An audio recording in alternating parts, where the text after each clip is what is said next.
it now. The sort of idea of Big Brother looking over your shoulder and that sort of thing was not the world that we lived in 1984. And so there was some discussion about, well, Orwell, at least in terms of political institutions, was probably not right, or at least before his time. And because most countries in Western Europe, North America at that time as now, were democratic. And so, but discussion ensued about the difference between economic freedom and political freedom, and really confusion about the word of democracy or political freedom, and whether or not, if you had elections, that was enough to sort of mean that the kind of state that George Orwell talked about could not occur under those circumstances. So it was against that background that after that session, which one of the key participants, was Mike Walker, who was the president and executive director of the Fraser Institute of Vancouver, British Columbia in Canada. And Mr. Walker had lunch with Milton and Rose Friedman afterwards, all of whom attended that particular session. And I actually was at that meeting and attended the session too, but didn't really think that much about it. But the Friedmans and Mike Walker said, we really need to clarify the distinction between economic freedom and political democracy. And that in order to do that, we need to develop a sound measurement, define, first of all, what economic freedom is, and then develop a measure of it. There was a series of conferences in the aftermath of that. One of the key people who was at that meeting, by the way, was Neil McLeod of the Liberty Fund of Indianapolis, Indiana, and which is a foundation, and that he said, hey, if you would really like to pursue this project, I think we can help in terms of financing it. So they had a series of conferences which involved only about 15 people. And this 15 people attended each of these conferences, of which there were 6 between 1986 and 1994. And the focus was on defining clearly and developing a measure of economic freedom. Well, I didn't actually become involved in it until 1989. And I remember sitting in my, getting a letter and in my office at Florida State University, and reading this letter about this conference that was going to be seeking to develop a measure of economic freedom. And my thought was, and looking back on it, it's humorous, that that sounds like a crackpot kind of idea, to think of something as multidimensional as economic freedom that we could actually measure it. But then as I read on down, it was a personal invitation from Milton Friedman. Well, most of you are probably aware that Milton Friedman, maybe along with John Maynard Keynes, would be the 2 most influential economists of the 20th century. And I had had some contact with Milton Friedman, but did not really know him that well. So when you get a special letter invitation from Milton Friedman, you accept it. And that's exactly what I did. I love that. And early on in the conference that I went to, which was in 1989, that it seemed to me, along with Walter Block, who was actually a faculty member on the staff there at the Fraser Institute, that the method of measuring of economic freedom that was being pursued was not very fruitful. They were talking about, a lot of complex variables that were going to be difficult to measure. So I suggested, and Walter suggested, that a more fruitful path would be to focus on a smaller set of variables, and that you could actually get the data for. And Milton Friedman said, I agree, and that you guys do it. And so that's how my involvement started, and presented at the next session. So about a year later, in 1990, we had another meeting of the same group of people setting out to develop this measure. and went through several different versions of it. But out of that came a book, Economic Freedom of the World, 1975 to 1995, of which I was a co-author along with Walter Block and Bob Lawson. So that's sort of the background of how the project originated. And the network of economic freedom has also evolved out of that, which now publishes the annual report of the economic freedom of the world. And that network involves more than 90 institutes in 90 different countries. And that a lot of participation of each of those institutes, and those institutes both help with the promotion of the index and use it to, in some cases, to attempt to promote various kinds of reforms consistent with economic freedom in their various countries. So with that background, we might talk about what is economic freedom. And I guess you're working the slides there, Russ. Signa Thomas is also with me, who is a staff member here, who Russ knows as well. And I don't really have the camera. Signa is much prettier than I am, Russ, so it might be good to just kid a little bit. But in any he's case, 100% blind, everyone, if you didn't know that. Like, here so, he's 100% blind. So you got to. He's pretty sure you're pretty, but not exactly sure. Right? So we might think about, what is economic freedom? Well, there's really four cornerstones of economic freedom. First of all, it involves personal choice rather than collective choice, people making choices for themselves. Second, voluntary exchange coordinated by markets, that people are free to exchange with each other. We don't have various kinds of restrictions upon that, or restrictions that we do have on that would be inconsistent with economic freedom.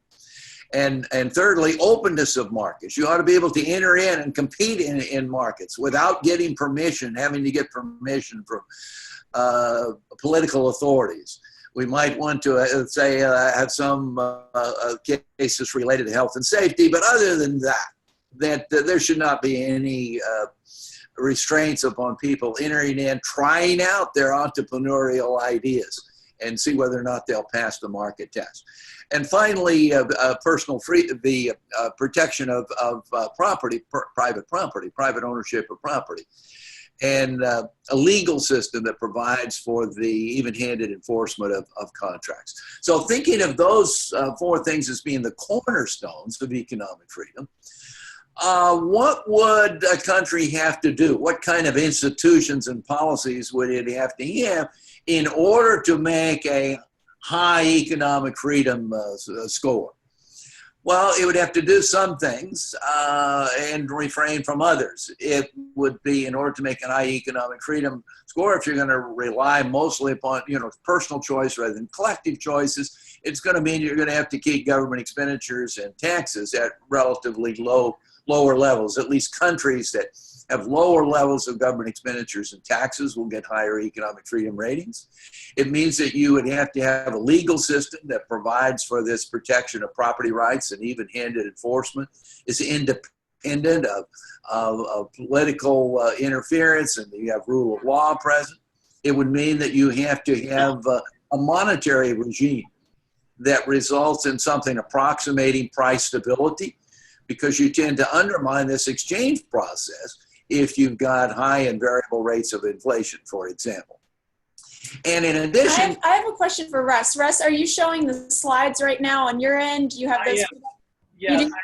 Okay, perfect. And we could, I'd like to keep it this way. We could do a screen share if you've got them there too, but I think since I've done this for Jim before, I think I can, I'm on the 5 areas right now, so yeah.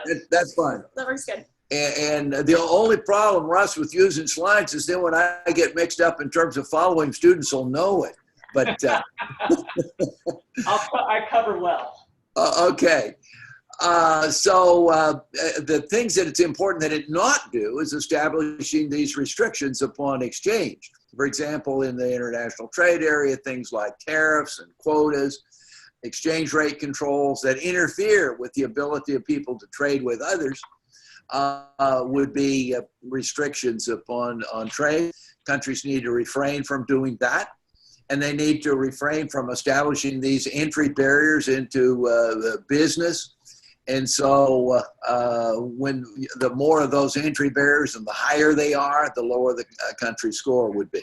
So essentially, refrain from restrictions upon entry into markets and interference with trade between individuals, and allow people to direct their lives through their choices that they make directed by market prices rather than by political kinds of factors.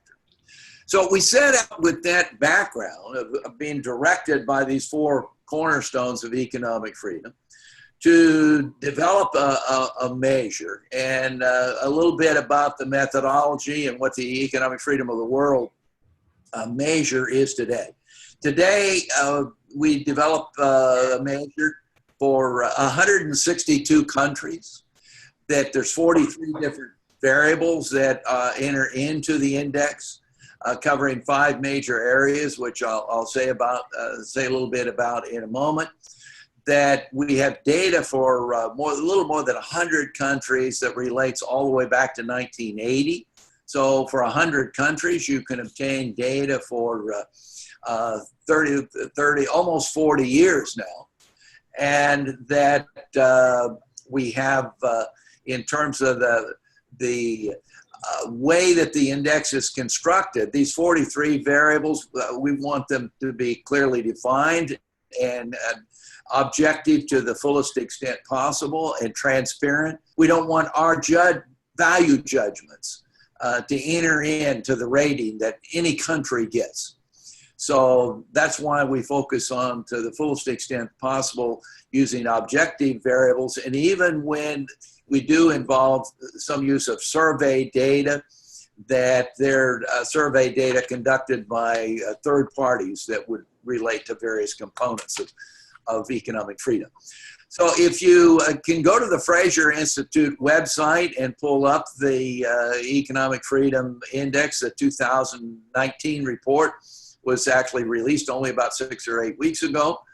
And in the first exhibit of Chapter 1, it gives what all of these 43 different variables are.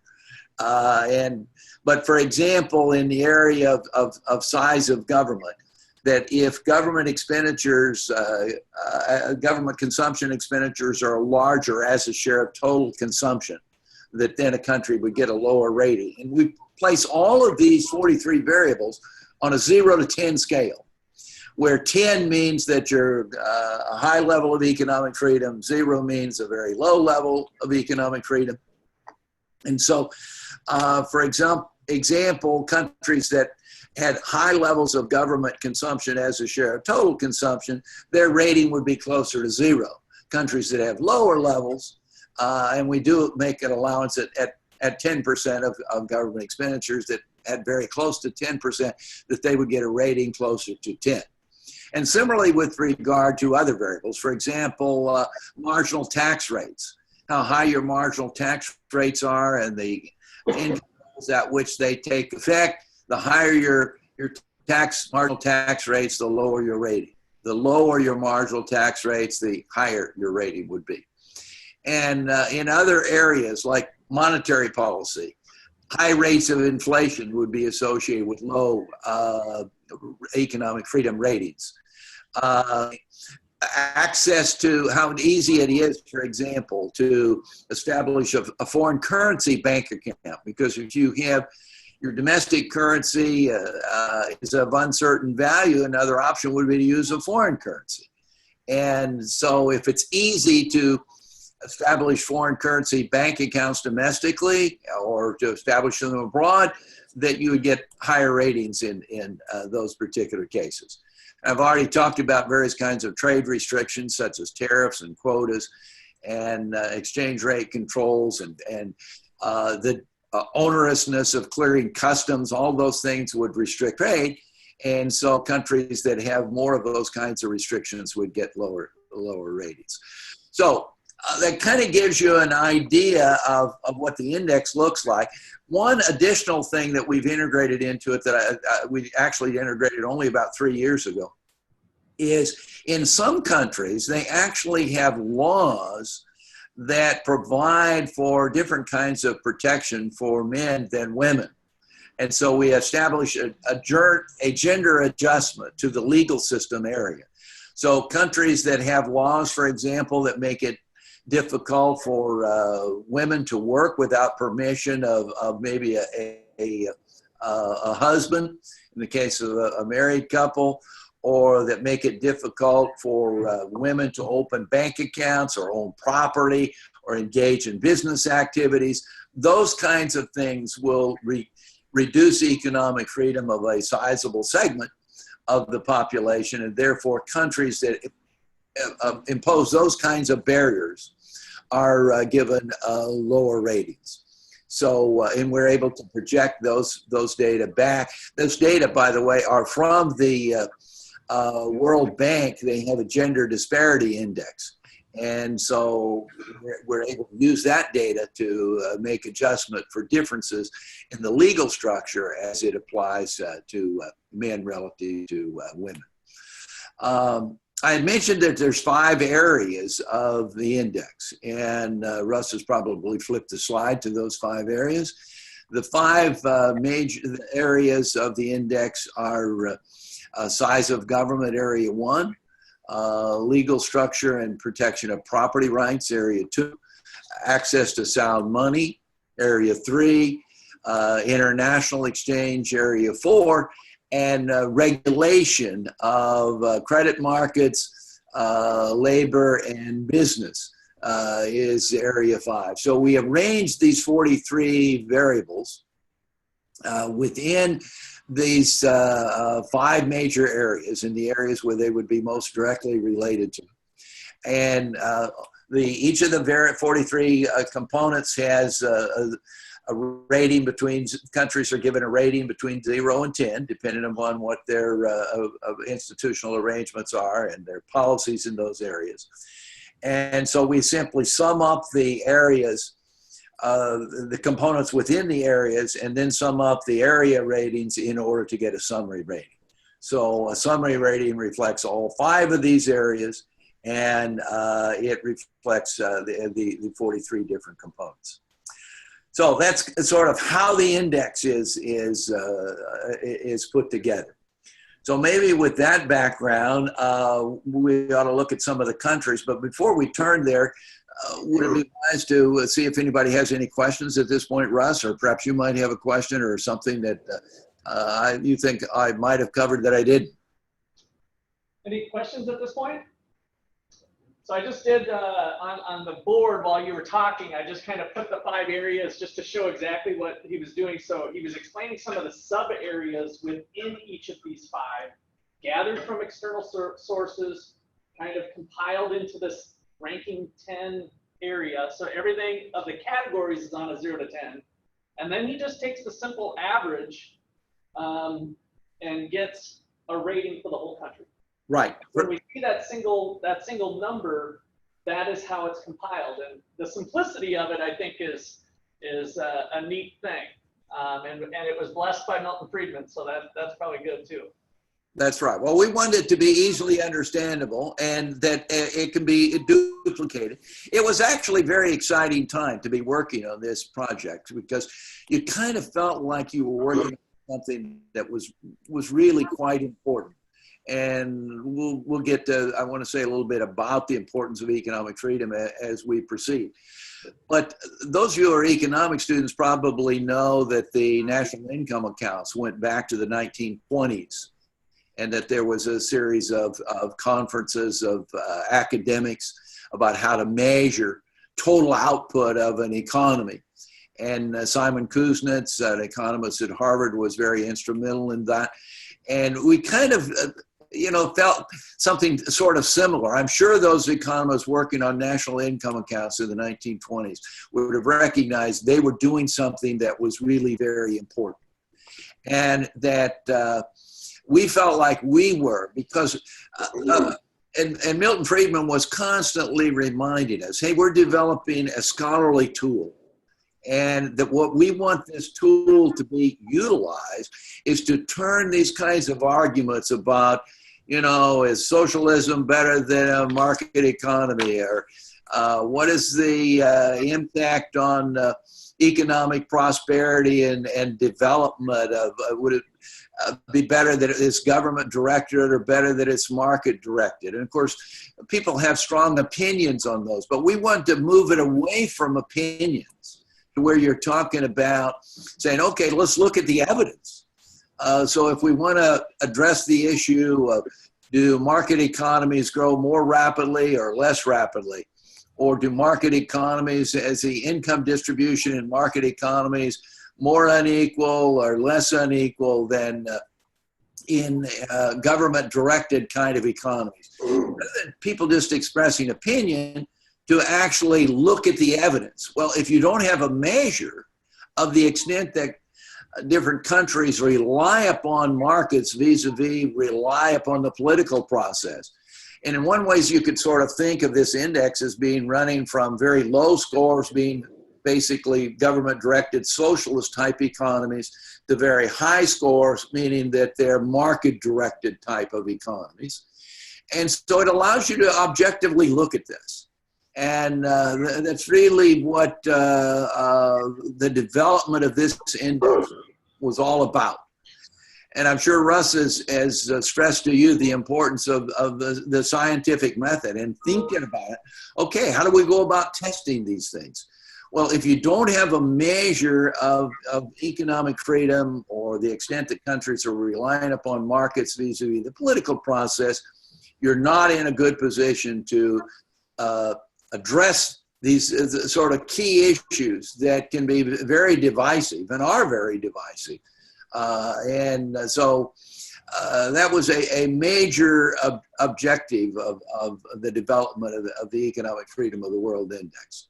And we'll talk a little bit about what the evidence shows with regard to some of those things in a moment. But let's shift to looking at the highest rated countries. And Russ, I think the next slide there is about the 10 highest rated countries. Yeah, and Jim, before we do that, I did want to mention to the students, because I know history hasn't always been one of my strong suits, especially when I was your age, but he's doing this work at about the time of the fall of the Berlin Wall. Does anybody know what year that was, roughly? Exactly. But yeah, and Soviet Union going back, and the fall of the Soviet Union, the end of the Cold War, those countries regained their independence right at the time he's doing this type of work. Like, wow, we used to be under Soviet rule. How should we run our country now? Right. So these are some of those things that they were doing. So. Yeah, and it's very interesting to think about a number of those countries following the collapse of communism. A number of them shifted rather dramatically toward market-oriented kind of economies, but a number of them did not. That basically they remained largely government-directed, politically driven economy, and certainly, I guess, the largest economy that would be most extensively in that category would be Ukraine. That Ukraine is, in terms of the kind of political institutions that they had following the fall of communism, they essentially moved from one kind of politically directed economy, which was characterized by a lot of corruption, to another kind of politically directed economy. So Ukraine is a very low, even lower than Russia, in terms of their economic freedom of the world. But at the other end of the spectrum, we've found former Soviet bloc countries that have had very high levels of economic freedom. I guess the clearest case of that would be the Baltic states, that they have had very, are in the, all three of the Baltic states are now in the top 25 or so in terms of economic freedom. Other countries that have had pretty high levels of economic freedom following the fall of communism would include Poland, the Czech Republic, the Slovak Republic. So it's interesting to sort of see how the countries of the former Soviet bloc, how they did relative to under communism, but also how they did relative to former Soviet bloc countries that reformed at a much slower rate or not at all in some cases. So we may want to get into some of that. So should we look at the top 10, Russ? Yep, I got the top 10 posted. Okay, the freest economy in the world, and it has been the freest economy in the world for a long time, is Hong Kong, followed rather closely by Singapore. There's a significant gap between Hong Kong and Singapore, but New Zealand, Switzerland, the United States in this most recent index is fifth. Now, the United States actually dropped down. It was as low as 17th in about 2011 or 12, but that was a little bit deceptive because during those years, that was before we made the gender adjustment. And the United States was actually helped by the gender adjustment. But the U.S., all during the 1980s and 1990s, was third behind Hong Kong and Singapore. And then in the first decade of the 21st century, it began to slip and declined down to, even with the gender adjustment, fell as low as 12th, and now it's moved back up. But I should say in that regard that if you look, the ratings are actually given there too. And if you look at the difference in, say, the rating of the United States and the rating for Australia and Canada and countries that are right below the U.S., that they're very similar. There's a set of about 8 countries that are really bunched. The United Kingdom is in that same area. That are really bunched. So there really isn't much difference, and the U.S. Kind of moved to the top of that group in this most recent index. But that set of countries are really very similar. We also well, I guess one country that might be a little surprising to some of you is Mauritius. Is Mauritius 9th or 10th in that list, Russ? 10th. 10th, yeah. It's the highest. It's a country, island country off the coast of the east coast of Africa, and it's been a relatively free economy for an extended period of time. It's former English colony, and that. So it's the highest rated country, African country, although the some of the other the inland African countries, or continental African countries, have increased in recent years, but none of them are nearly as high as Mauritius. Going on to the rankings of some other well-known countries. The next slide, I think, gives figures for countries like, included a couple of Scandinavian countries, Denmark and Finland, I think are on this next slide. What, Denmark is like 13th or 15th maybe? 13th. 13th. And Finland is maybe 21st, something like that. It's amazing. Yeah, Sweden and Norway are a little bit lower than that. But the reason why I wanted to include those on that slide is a lot of people tend to think Scandinavian countries are socialists, which is really not true, not even close to being true. That a number of them have economic freedom scores that are not all that much different from countries like the United States and the United Kingdom, which we would think of as very much market-oriented kinds of countries. So, and for example, they have very liberal trade policies, relatively easy to start a business. That's true even relative to Southern European countries. It's easier to start a business and to operate a business with less onerous regulation in Scandinavian countries than it is in countries like, say, Italy or Spain. Even among European countries, to say nothing of worldwide. So moving on down some other big countries, I think Germany is around 20. Italy and France are, Italy's like 46 and France like 50. So if you look at kind of large countries in Europe, those countries are at the low end of the large countries. I had Signal look up before our presentation what Greece was, because Greece is the lowest of the sort of members of the European Union, countries in the European Union. And Greece ranks 103rd, so you'll note it's a substantially lower amount of economic freedom than even a country like France. Other countries we might be, you students might be interested in. Mexico is someplace in the 70s. What's the exact number there, Russ? 76. Yeah, and Russia is in India and Russia. I think India is a little higher than Russia now. And India has moved up in the last decade. And India is quite a bit freer than China. And you'll note maybe at another country that might surprise some of you, that one of the least free countries in Latin America is Brazil. It's not the least free country because when we look at the country that is the least free country in the world, among the countries that we have the data to rate, it's Venezuela. And that we do not have the data to rate North Korea and Cuba, so were they in the index, they would probably be even lower than Venezuela, or at least in the same kind of range. Jim, something I haven't told you, I don't think, is that I put some of my retirement funds on your index. Oh, you did? And my trips to India. So the climb in the ranks of India, I thought that Modi's policies were going to help the economic freedom and then also help the most populous country in the world.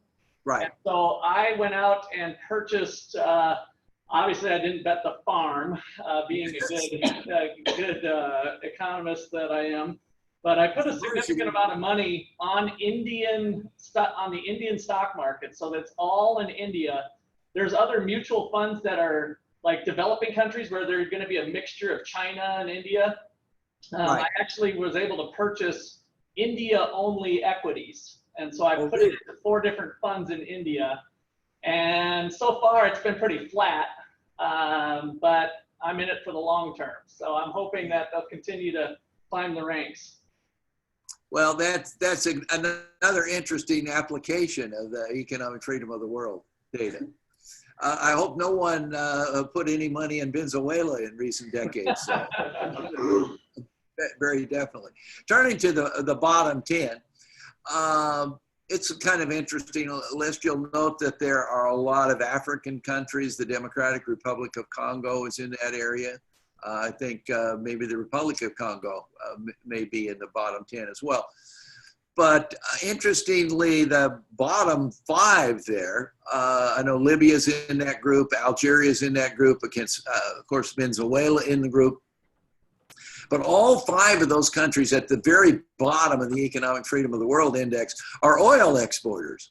So sort of the argument that, that if you've got a lot of natural resources, that's going to lead to sound institutions and economic freedom and prosperity, because not only are these countries low in terms of economic freedom, they're also low in terms of per capita income. That kind of the idea that natural resources are the key to economic prosperity, the data are strongly inconsistent with that. And one reason why is a lot of oil exporting countries, it leads to political conflict over who's going to obtain control of the oil resources. In fact, I think Iraq is also in the bottom 10 group as well, another oil exporter. So in any case, you sort of get the idea that if you wanted to look by regions, that a lot of African countries would be in the bottom quarter of the Economic Freedom of the World Index. Countries in Latin America are kind of all over the map. Chile has a relatively high degree of economic freedom. And along with Venezuela, and I've already mentioned Brazil, but Bolivia is another country that has a relatively low level of economic freedom. A lot of Central American countries like Costa Rica and Guatemala are more toward the upper, they're in the sort of 30 through 50 kind of range. So a pretty high degree of economic freedom, but not a real high degree of economic freedom. Asian countries, of course, we've talked about both Hong Kong and Singapore, but other countries like Thailand and Malaysia tend to be more down into the middle group. China has increased. China is a very interesting case because it's increased a lot. Its economic freedom rating has gone from the low 4s to the low 6s between 1980 and actually up till around 2010. And China has slipped a bit in the last 7 years. I think under President Xi that essentially that they've adopted policies less consistent with economic freedom. And there might be reason to be less optimistic about the future of China now than was the case maybe a decade ago. Yeah, like changing the law so that he stays in office permanently, for instance. Exactly. So we might think about what's the importance of economic freedom. Why do we really care about it? And there's a lot of reasons why we might, but one of the most important has to do with how does it impact economic prosperity. And if we think about sort of why it is that some countries grow and prosper while others stagnate, that clearly gains from trade, gains from entrepreneurship, and gains from capital formation. I mean, we really think about sources of economic freedom, those that are really important things that relate to economic prosperity. And we think about why our living standards are higher today. It's because, for example, in the trade area, there's been huge reductions in transportation and communications costs. If we look at ocean shipping costs, in real terms, they're less than half today what they were in, say, the early 1970s. And if we look at air shipping costs, they're even down by about 80 or 85% over what they were in the 1970s. And this will lead to an increase in the amount of exchanges that would take place. And of course, similarly, a lot of things related to not just transportation costs, but communication costs. And even in a country like the United States, if we think about markets today relative to what they were 50 years ago, that many of you students, I'm sure that when you buy things, you go on Amazon and check out various kinds of alternatives, and you may end up ordering something that is produced even in another country, but certainly even in different parts of the United States. You'll probably get delivery within 24 to 48 hours. So this reduction in transportation and communication costs has led to a large increase in gains from trade. It's made markets more competitive than otherwise would be the case.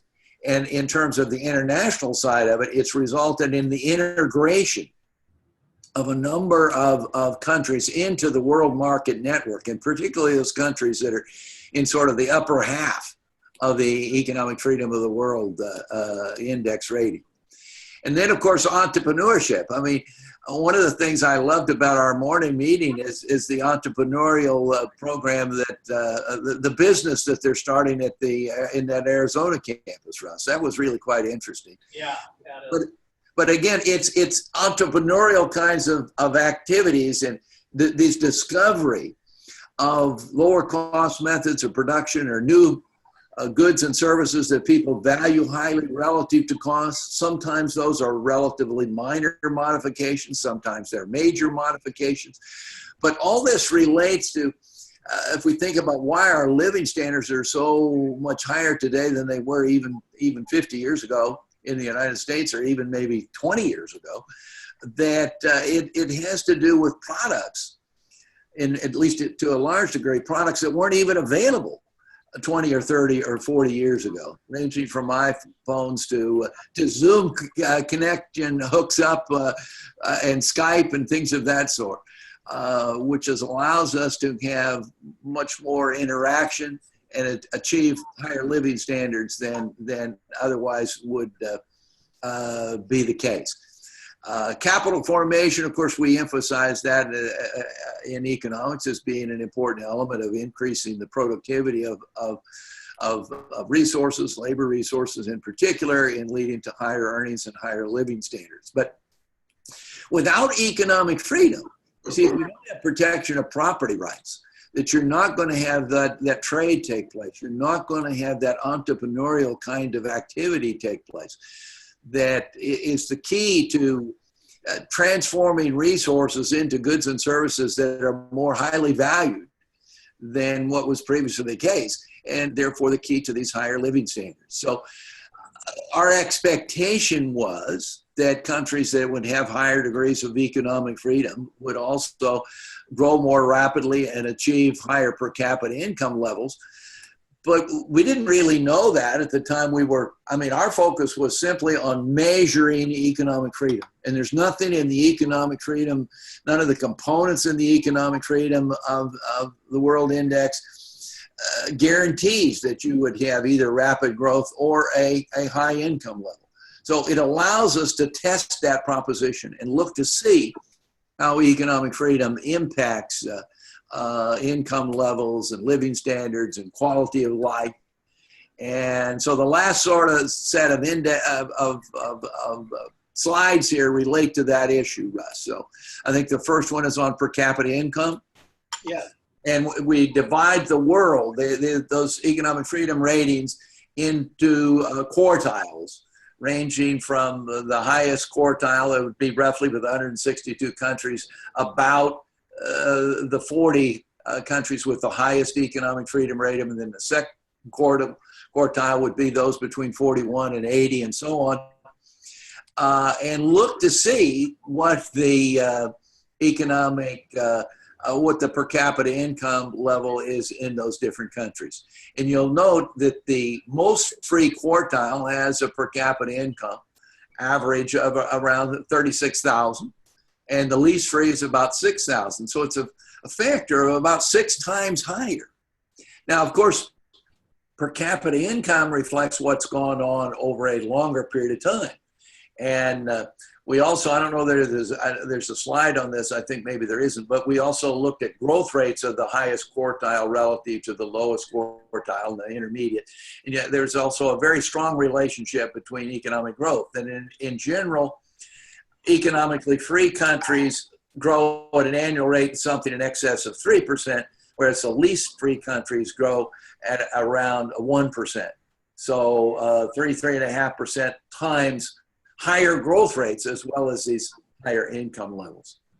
So of course, income is only one dimension of life. We might think about other things that might be impacted by it. And what I think the next slide is maybe on life expectancy. Is that right, Russ?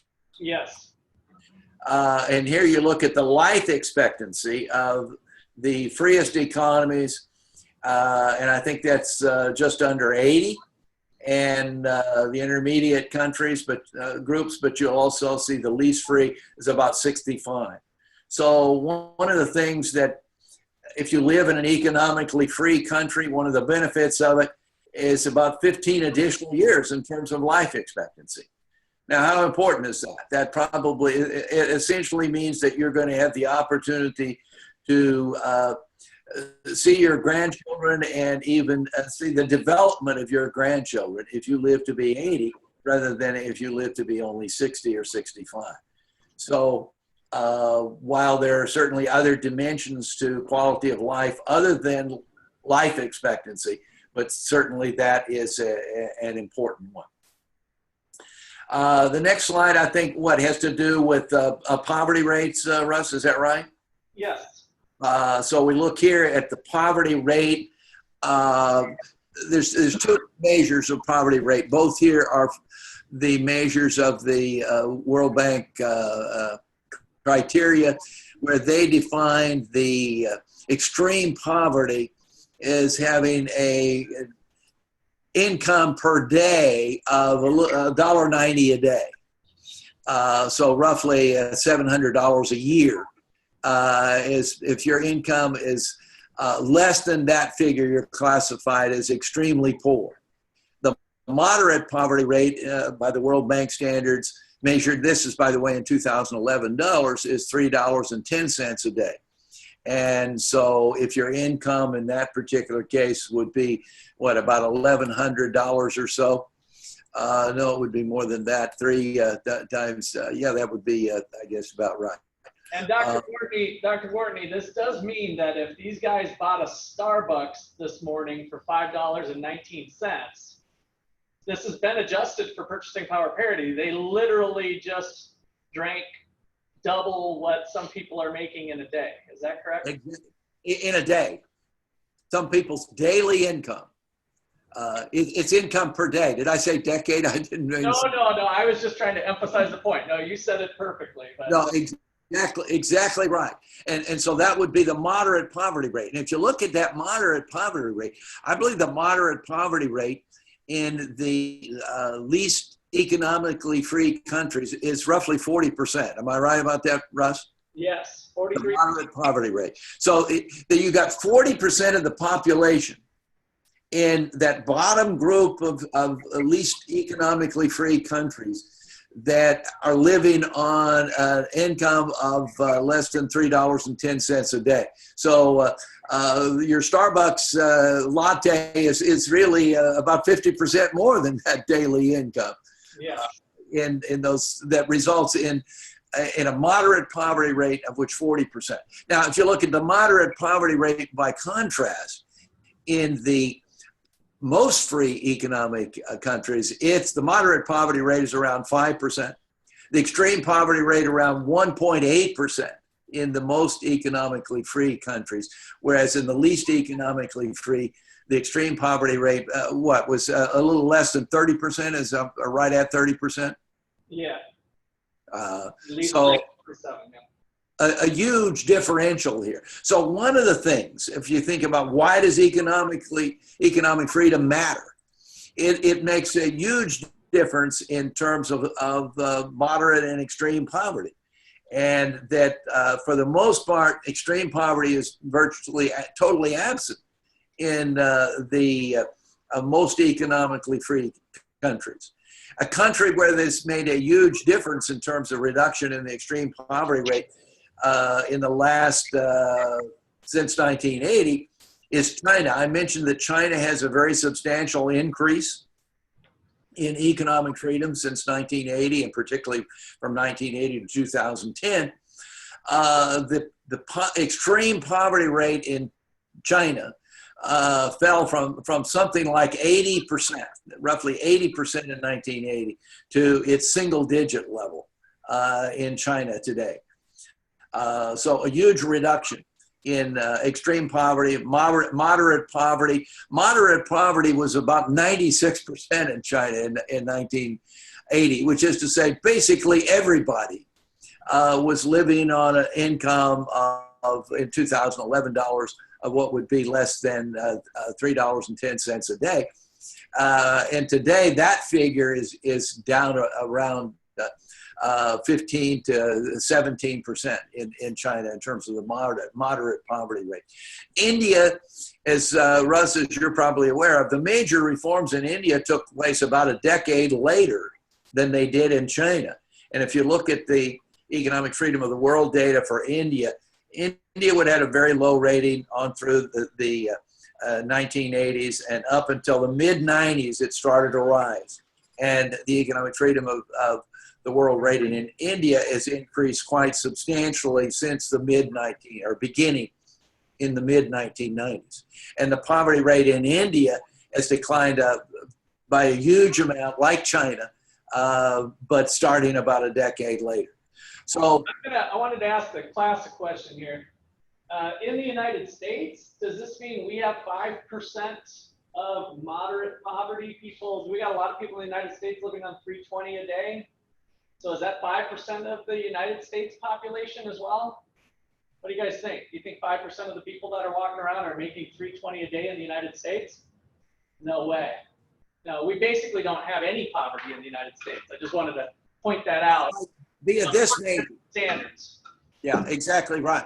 And of course, the same would be, we mentioned that the United States, in fact, if you looked at only the countries in the top 10, that we put the list up of what they were, that's the Hong Kong, New Zealand, Singapore, et cetera, including the United States, that the poverty rate, extreme and moderate poverty rate in those countries would be very low, 1% kind of range, maybe, and certainly extreme poverty rate would be even less than that.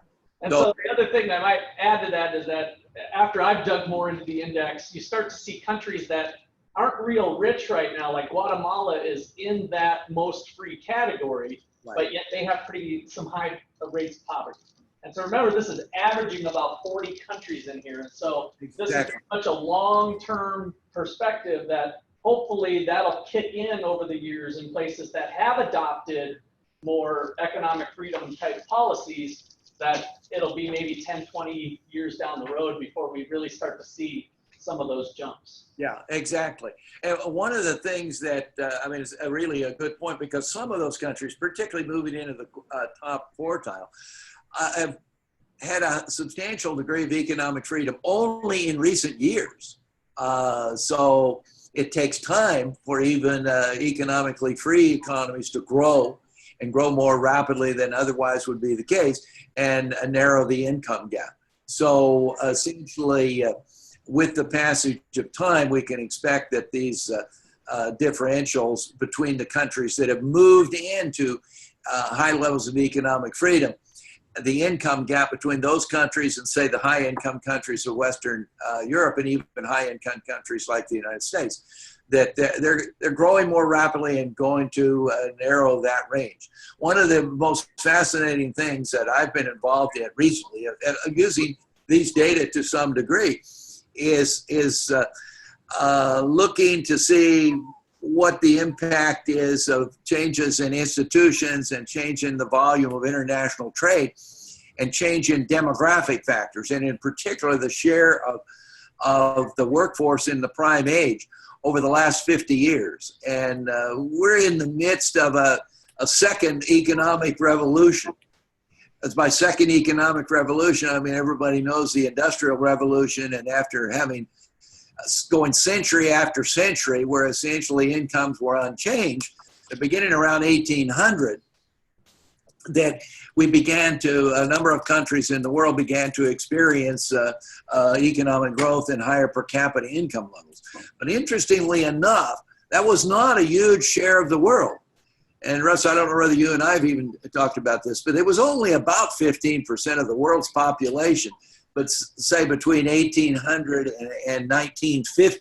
Now that's a 150-year time period that experienced economic growth and had income 6 or 7 or 8 times the level in 1950 that they did in 1800. Most of the world didn't have very much change in their per capita income level. In fact, the per capita income level outside of the 21 highest income countries in 1950 was not very much different in 1950. The rest of the world, that 85% of the world, its population, if you want to think of it that way, was not very much different than it was in Western Europe and in the United States in 1800. But since 1970, there's been, driven by economic freedom and driven by this reduction of transportation and communications costs and a vast increase in the volume of trade, that there has been a huge increase in the economic growth of roughly about 70% of the world's population. So, and they've grown more rapidly than the high income countries did after the Industrial Revolution. So I sometimes say that the current revolution that I refer to the transportation communications revolution, it's affecting more of the world's population, roughly 70% rather than 15%. It's resulting in more rapid rates of economic growth, that the rates of economic growth these countries are experiencing are more in the 3% and above kind of in per capita income range, whereas the high income countries following the Industrial Revolution grew at about less than 1.5%. And that as a result, worldwide income is becoming more equal, whereas it became more unequal following the Industrial Revolution. Well, in any case, that was all. It does relate to the importance of institutions and having a measure of it, but it also illustrates how these things are changing the world that we live in today. So I think we got a couple more slides, and how are we doing on time, Russ? We got about 10 minutes left, and yeah, we got a couple more slides here on I just put it up, the civil rights and civil liberties, political rights and civil liberties. So, in fact, Milton Friedman made the statement in a book, Capitalism and Freedom, some of you may have heard of or looked at, that was actually written in 1962, that he did not know of any country that experienced a substantial degree of democracy that did not also use something pretty much akin to a market economy and have a substantial amount of economic freedom. That didn't also have, the countries that had the democratic institutions that didn't also have a high degree of economic freedom. So we looked at that issue, and this is the political data on political rights and civil liberties are from the Freedom House, which has published information indexes in that area for a long period of time. And you'll note again that the countries that have more economic freedom also have more political democracy and a higher degree of civil liberties. And I think the last slide has to do with happiness, life satisfaction. That's a variable which information has become more readily available for it across countries in recent years. And so essentially it relates to a question that is asked of individuals that, given your current situation, how would you rate your satisfaction with your life? And individuals rated on a 1 to 10 kind of scale, and with 10 indicating a high degree of life satisfaction and 1 indicating a low degree. So again, these are mean figures, and I think for the least free countries, the figures, a 4.5 or somewhere in that neighborhood, 4.6 maybe. Whereas for the most free economies, the degree of life satisfaction, the mean, is in the mid-60s, so about 2 units higher. So that you find that economic freedom not only results in higher per capita income levels, higher growth rates, longer life expectancy, lower rates of poverty, it also results in more political freedom and more self-identified satisfaction with their life, of being able to mold and shape their life into what it is that they would like for it to be.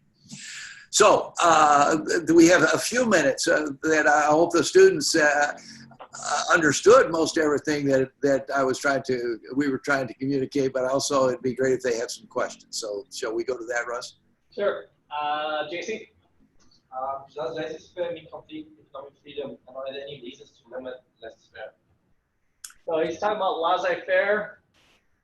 Does that mean pure economic freedom? So I guess the idea of hands-off is what you're thinking? On to what degree? Russ, the audio did not come across well from the student. Would you repeat the question? JC, come on up and just say it again.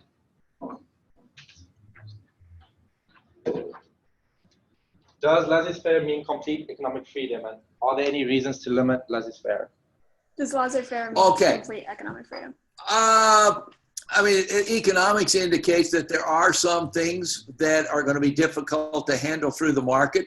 What you talked about under what we sometimes refer to as externality kinds of questions, public good kinds of questions. So we're not saying that the government should, certainly the government plays a very important role in its protection of property rights and enforcement of contracts in that legal structure. But even in addition to that, there may well be some other kinds of economic activities that the government could be involved in terms of improving resource allocation. But we don't want to jump to the conclusion, because essentially the political mechanism is merely an alternative form of economic organization.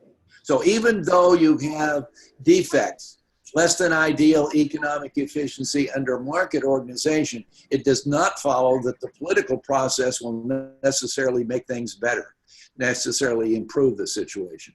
So as I can certainly make the point that there is reason for government to become involved in various kinds of activities, but we need to move cautious, because there's also good reason to expect that the political process will oftentimes go awry and result in inefficient kinds of economic activities. Yes, good question. Kyle? All right, so the United States is at the fifth spot in the economics freedom ratings. Do you think this is okay, or do you think we should try to climb to the top spot, and what would we have to do to get there?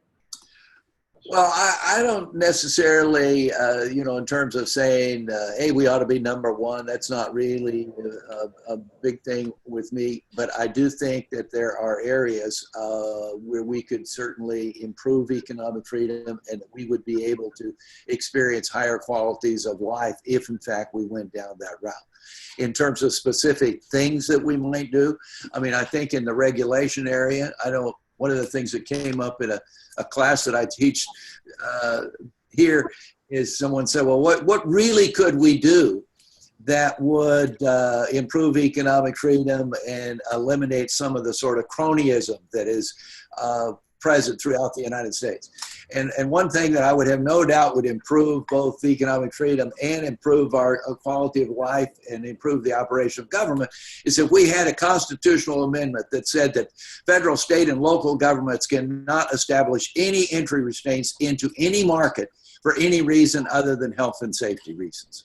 That we have so much of this sort of, Uber, for example, has to fight to get into local kinds of markets. We have a case right in Tallahassee, the city where my university is located, where essentially city council members were involved in accepting in a kickback in forms in order to make it possible for Uber to enter into this market. That type of thing of having to get government permission to enter markets results in corruption and economic inefficiency throughout the country, and there's no argument at all for it. And so that would be one thing that we could do that would both improve our economic freedom rating. Another thing that I must say that in the international trade area, that all of our sort of talk about establishing trade restraints and the trade deficit with countries like China, and a person who I won't mention their name, but you know who I would be referring to, a very well-known person, right, who argues that the Chinese have stolen $500 billion worth of stuff from us over the last each year. I mean, all that's just crazy. The $500 billion figure is merely the fact that we've received more goods and services from them than they receive from us. And it's trade specialized in the things in which we do better that improve our living standards. That's true of individuals, it's true of businesses, it's true of countries, and we need to reduce our trade barriers in that area.